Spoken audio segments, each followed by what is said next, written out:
Hi, Christenberry family. My name is Michelle Watkins, and I am a resource teacher here at Christenberry.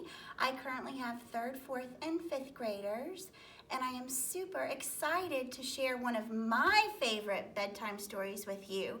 I have loved this book since I was little.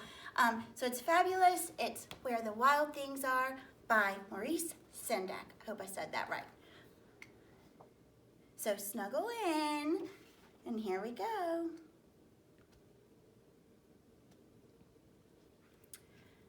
The night Max wore his wolf suit to bed, he made mischief of one kind. He's got a hammer. And another.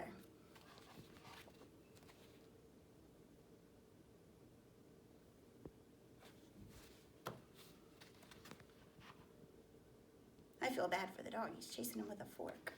His mother called him Wild Thing, and Max said, "I'll eat you up." So he was sent to bed without eating anything.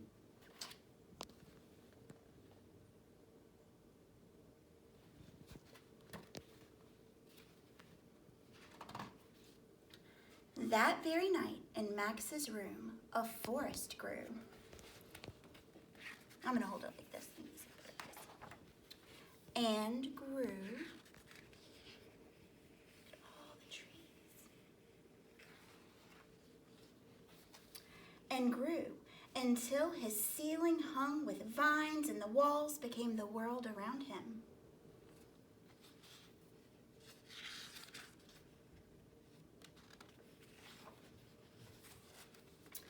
And the ocean tumbled by with a private boat for Max, and he sailed off through the night and day.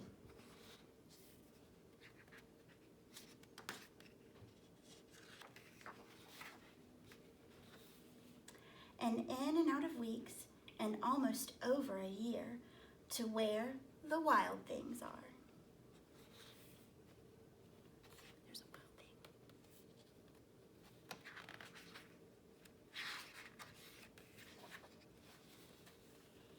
And when he came to the place where the wild things are, they roared their terrible roars and gnashed their terrible teeth and rolled their terrible eyes and showed their terrible claws. This one's always been my favorite. I like her red hair. Till Max said, "Be still," and tamed them with a magic trick of staring into all their yellow eyes without blinking once, and they were frightened and called him the most wild of all things.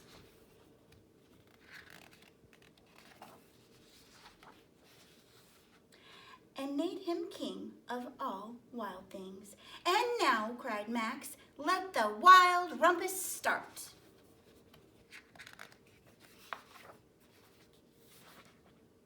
And there's the rumpus. And Max has his crown on, and they're all dancing and playing, swinging from trees. They don't look too scary, but they do look wild.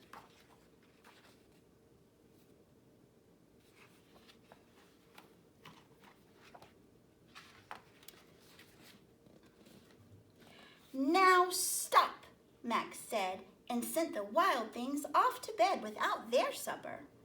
And Max, the king of all the wild things, was lonely and wanted to be where someone loved him best of all. Then all around from far across the world, he smelled good things to eat, so he gave up being king of where the wild things are. He does look kind of lonely, doesn't he?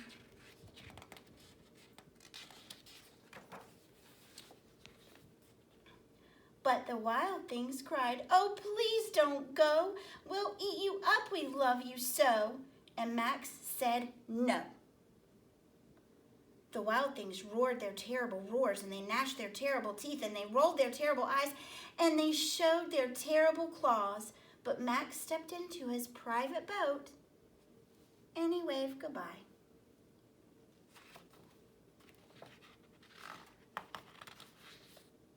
and sailed back over a year and in and out of weeks and through a day.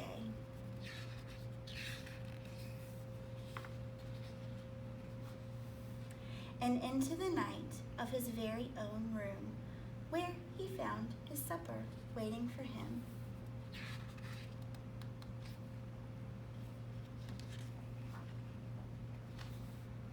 And it was still hot. Hope you enjoyed Where the Wild Things Are.